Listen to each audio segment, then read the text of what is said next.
All right, so let's start with NHL Gym The Bag. Once again, you're coming off of a nice day where you won a half unit despite another OT loss. We both lost with Washington, and I like my over in the New Jersey game a lot more than the Washington game, but because it was 1 unit each, I wound up losing a half unit. Also, I mentioned in the show, didn't have the balls to give it though, but the Devils are a good team, should not have been that big of an underdog, even against Toronto, right? You're absolutely right, and I have to get on the over Toronto Maple Leafs train. Mm-hmm. I have to milk it until it changes. It's a mistake. It's a mistake shying away from it, and I will start hammering it from now on until it stops. Well, you left a unit on the table yesterday, yes. Certainly. But overall, nice job yesterday, Jim. All right, so in today, all right, there's a lot of stuff that I find is interesting. All right, let's start with St. Louis, Florida. Obviously, St. Louis, a very impressive team. They're 4-0. They are playing a speedier version, and Florida, not quite like Toronto, but also a team that I'm looking to just be an over machine until further notice, which could be, I don't know, next game. But as far as right now, I'm looking at the over again, and my sense is that St. Louis has maybe overachieved a little bit. So I'm leaning Florida here and the over. What do you think, Jim? I think you're on the right track with the over machine of the Florida Panthers. They look like a very good squad, and the problem is between the pipes. Luongo is ancient, and Reimer is just not a good goalie. But yes, this Florida team looks very good. Dadonov looks like the real deal. And Dadonov has come on that first line with Barkov and Huberdeau, and looks like they're all ready to make the step as elite players, and they are all at -3 after 2 games. Another thing I found was interesting, and I don't remember the last time I saw this, was that Vincent Trocheck, a great two-way forward, he leads their team in ice time. I don't remember the last time I saw a forward leading a team in ice time. I don't ever remember it, to be honest with you. But I think you're absolutely right. I think that the Florida Panthers could be an over machine, and I agree with you that the Blues are overachieving. 4-0 without Steen, Berglund, Fabry, and Bouwmeester. I mean, got a good coach, they got a good system, but I do think they're overachieving a little bit. Again, with the total, I'm not sure why the total is so low, but already in this young season, we've seen multiple times where we've sort of not understood why the total was so low, had the balls to give the over, and wound up cashing. You know what I mean? I was almost thrown off of that New Jersey over yesterday because the total was so low. It didn't make sense to me, right? This is the same deal here. And even Babcock called yesterday's game a trap game. And he was absolutely right. Yeah. The Devils were the play, and I wish I could have pulled the trigger. Yes. So the answer is don't be swayed by those market lines that sometimes seem off to you. Sometimes it is a matter of you just are not seeing something very important. Other times, it's just the market's wrong. Don't overthink it and bet it. So that's what I'm going to do here. I'm going to add St. Louis, Florida over as an official pick. Over 5.5 plus 104 is the best line. And as far as Florida to win the game, they've gotten bet up a little bit. I did bet this one on the overnight line, and I got a nice line. I got like 116 or something. Now it's into the -120s. Yeah, I think that Florida, and maybe with some volatility here, -1 might be a good play. What do you think? Is there any reason? St. Louis won 4 in a row. So is there any reason to be afraid of them here, or you think Florida is good enough that they are a reliable bet? I think they're not going to be a reliable bet until they figure out what's going on between the pipes. It's just that simple. I think the Blues are so much better between the pipes than the Panthers. After we broke this game down and we looked at the odds, I am also going to take the over as an official pick. I think you're absolutely on the right track, but I just can't vouch for this Panthers team. Although I think they're in a good spot here with the Blues overachieving, but until I see Luongo or Reimer take the ball and run with it, I'm not going to trust them. Yeah. All right, I will throw on Florida -1. I agree that it's a little bit, in general in sports, it's tough to time a stark reversal of fortune, like a bad team that's been losing game in and game out to suddenly win, or a good team that's been winning game in and game out to suddenly lose. But I will take a shot with that. Florida -1. The best money line is -125, and that's at a bunch of places. And the best puck line is only plus 235 at the Greek and UWager and a few other places. So that's not a great huge. I don't know. It's not quite. I want to be getting big underdog lines there, and that's not quite huge underdog lines. That's just modest underdog lines. Yeah, that's a tough one. All right, I'll throw it on there, but I'm definitely liking the over a lot more. Over and Florida are my 2 plays on that one. Then let's move to let's see. Well, Winnipeg, Vancouver. This is another game. Jim the Bag, I know that you follow Vancouver even more closely than you follow all these other NHL teams, if that's possible. My sense is that this is a good spot for for Winnipeg to come away with a win. As you said, Steve Mason was not the answer in goal for Winnipeg, and the new guy maybe is. Will he be able to do it long term? I'm not exactly sure, but his last start was excellent. And then Vancouver is a team with issues, as we know. The Jets offensively are great, are very explosive. So if they can get something average defensively, they're going to be a good bet in most games where they're not a huge favorite, I think, right? I think so. I think you're absolutely right. And the Hellebuck thing is an interesting thing for a 24-year-old. Last year, right. he had a good season, but not good enough for them not to want to improve their goaltending. And knowing that there was a new goaltender coming in, he worked like crazy in the offseason. And I'm proud that I was right, but it's only 4 games in the year, and that could change quickly. I think you're absolutely right with the Jets' firepower. My God, do they look good. If you're adding Nicola Ehlers to this, Ehlers had 8 shots on goal versus the Oilers and 4 points. You're adding him to Laine and Scheifele. If Team Canada was going to the Olympics, if NHL was going to the Olympics in 2018, Scheifele would be a top 2 or 3 center for that roster. Now, Byfuglien is missing a second consecutive game. I find that when he misses games that Winnipeg actually scores a little bit more. They're even a little bit more offensive. There is a little bit more room on the ice. I think it's going to be a very long season for Canucks fans.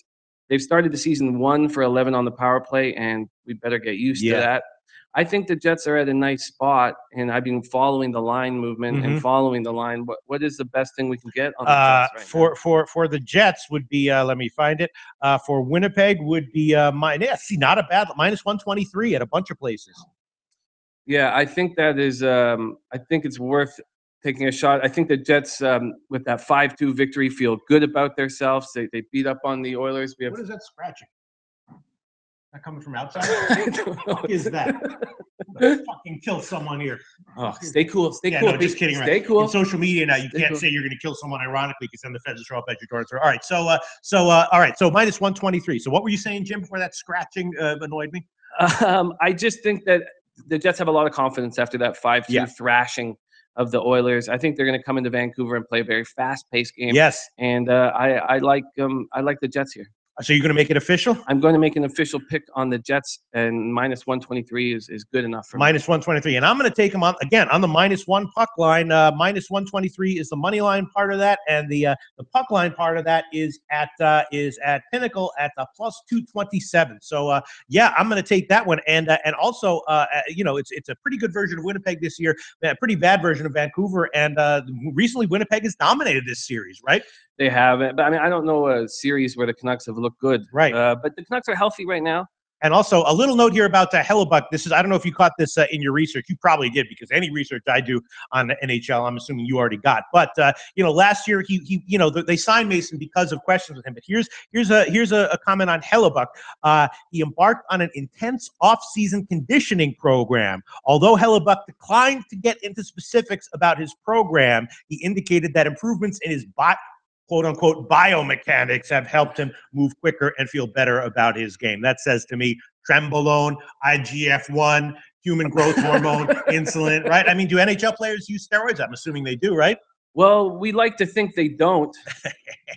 Anyway, if he did, whatever it is, whatever the off-season conditioning program that improved his biomechanics did, he obviously looked great in his first game, and I'm willing to be a believer in him going forward. What do you think? Absolutely. The fear that Mason coming in, it forced him to hit the gym harder, and he's got the confidence of Maurice.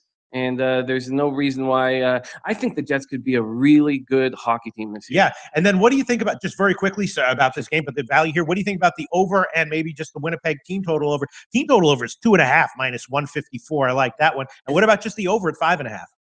I'm going to be afraid of Vancouver's offense all year, but I think you're absolutely on the right track with the Jets team over 2.5. I think that's minus 154. I'm going to add that one. That I'm officially doubling up. That means I'm doubling up. So I'm on Winnipeg over 2.5 minus 154 and the puck line -1.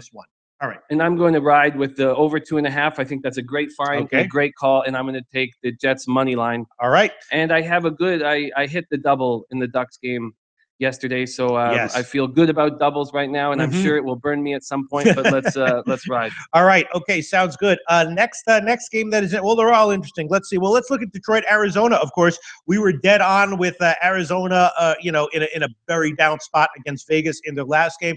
Now they're back home, and Detroit, a quality team. They have been overachieving a little bit, but Arizona now in a spot where maybe it's a good spot to bet on them to get their first win of the season. What do you think? This is a very tough game. I spent a lot of time on it last night and researched the Coyotes roster quite a bit and was disappointed. I had more hope for them before the season started. A couple things. First off, I thought Vegas should have picked up Antti Ranta in the expansion draft. And if this young season has shown us anything, it's a good thing that they didn't. And Coach Tocchet says his team needs players to go into the corners and bang. But I looked at that roster. That's going to be a problem as Coach Tocchet is the toughest guy on this hockey team. Right. So I thought the Coyotes were going to be an improved group, but I see them as being an easy team to play against. And the Red Wings are a bigger, tougher team than I imagined them. So I agree with you that the Red Wings have overachieved. I don't know what the Coyotes are going to do to have any toughness and fight in them. So I'm not making an official pick here. I need to watch this Coyotes team more and also watch this Red Wings team more. Okay, great. Let me ask you, is that scratching bothering you or not? Not really. Do you want me to go out? No, I was gonna say you might I'll just assign you to handicap the next game on your own. I'll go outside and try to fucking see what's going on there. It bothers the hell out of me. I like when you roll your shirt up and get down to business, man. If you want to kick some ass out there, we're doing top level media content here. We need to concentrate and focus. All right. So what did you? So you're gonna pass on this one? Huh? I'm gonna pass on this one. I need to watch I especially need to watch the Red Wings more. These young forwards I don't know much about. They seem to have a lot of size, and their their first round, second round picks. And the Red Wings have always been able to find these guys late in rounds, and they've always had an impressive. They've always done that very well. So, but I'm gonna watch. I don't know if anybody on the forum has.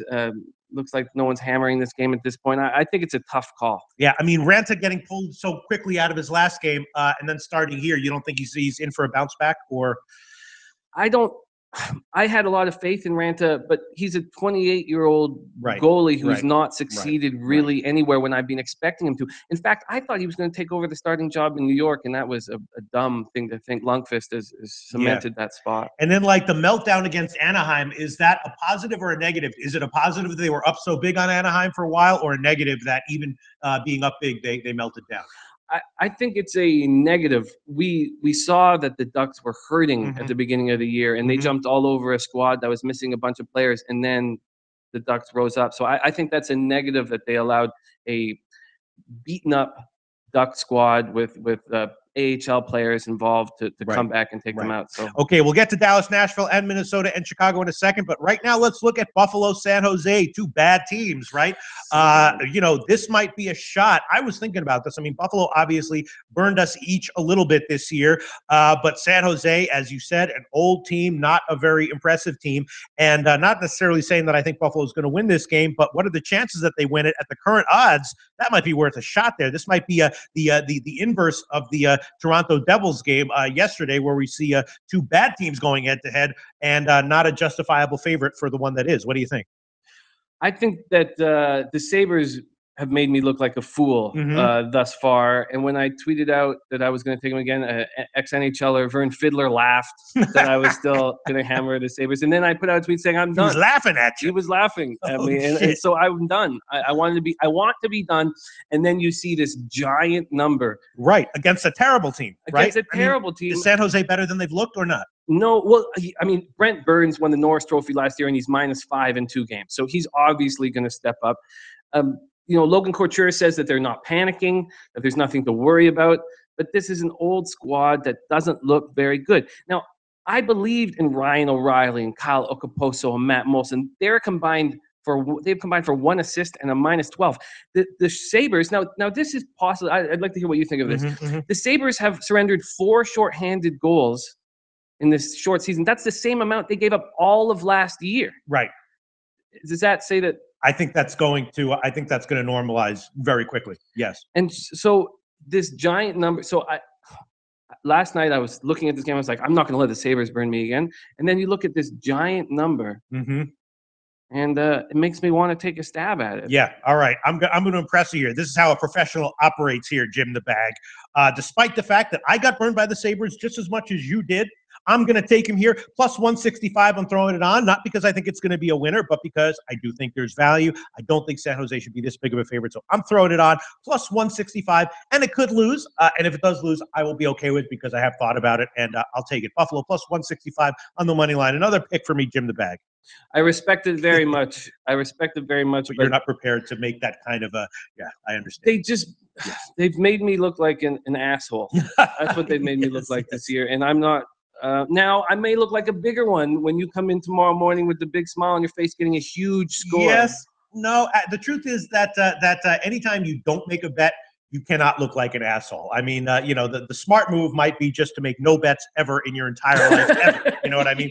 So you only look like an asshole if you take a big favorite that loses. If you don't make a bet, it's just leaving money on the table, which is annoying, but not a big deal, right? I think so, and I'm going to sit this one out. All right, so now let's talk about Minnesota and Chicago. Obviously, Minnesota a lot of injury issues that they're dealing with, and Chicago just explosive offensively. 6 players averaging at least a point per game, which is very impressive so far. Chicago just a small favorite. What do you think? Do you think that Chicago continues to roll? Are they a good bet as just a small favorite here? I think it's so much value.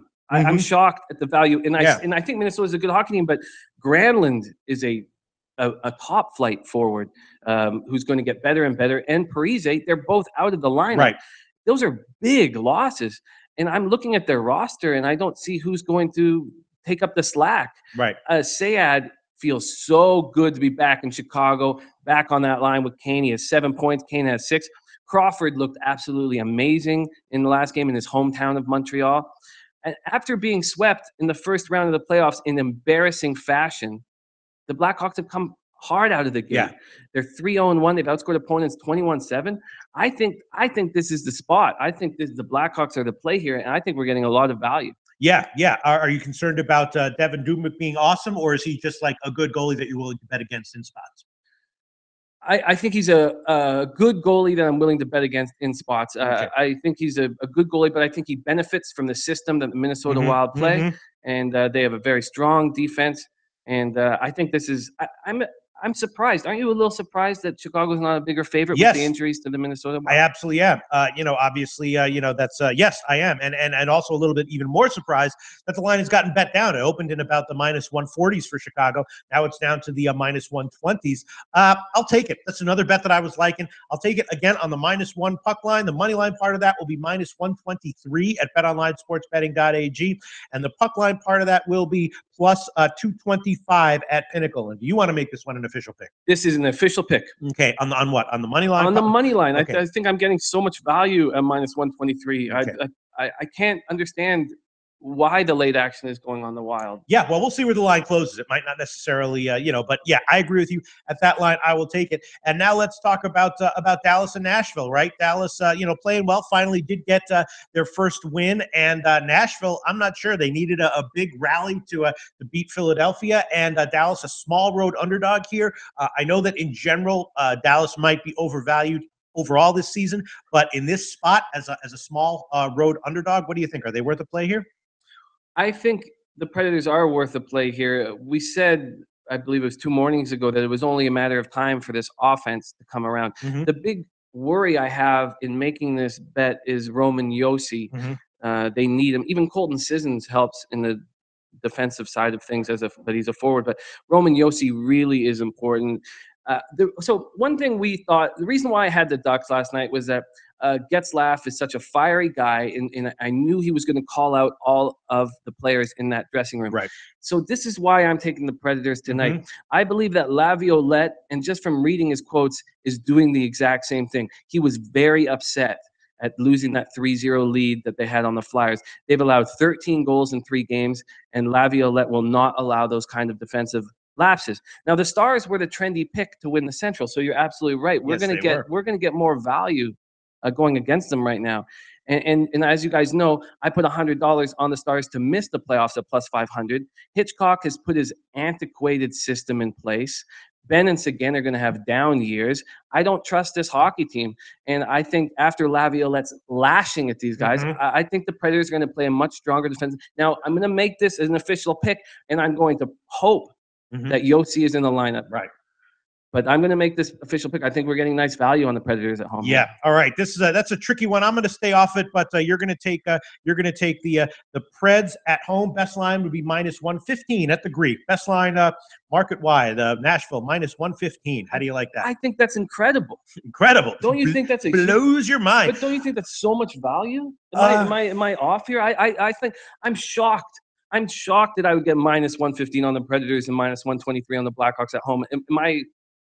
I'm liking the Chicago one a lot more. Dallas, I was actually leaning Dallas just because, I like the way they've been playing so far. I think they've underachieved a little bit in terms of their one-loss record based on their play on the ice. But yeah, I'm staying off it. I'm not going to bet Dallas here, but we'll see. And again, yes, if you lose this one, you lose what, a unit, 1.15 units, which is not a good thing, but it's certainly not disastrous, right?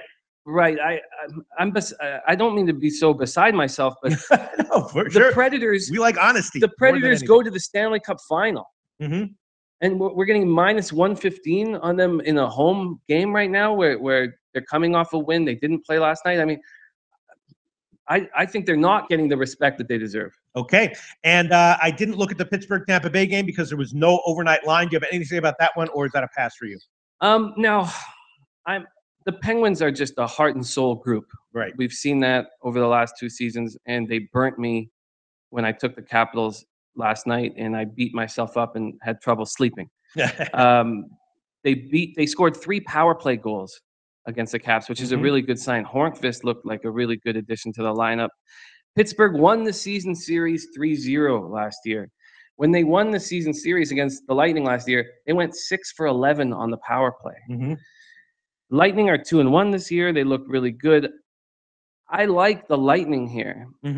Pens played last night in a very emotional game. I think it was, maybe the Pens don't. Maybe the Pens are just old vets that don't really buy into this emotion at the beginning of the year. But I like the Lightning here. You like the Lightning? I do. Are you going to make an official pick? What's my best number? Well, you're getting a little bit of the best line would be -141.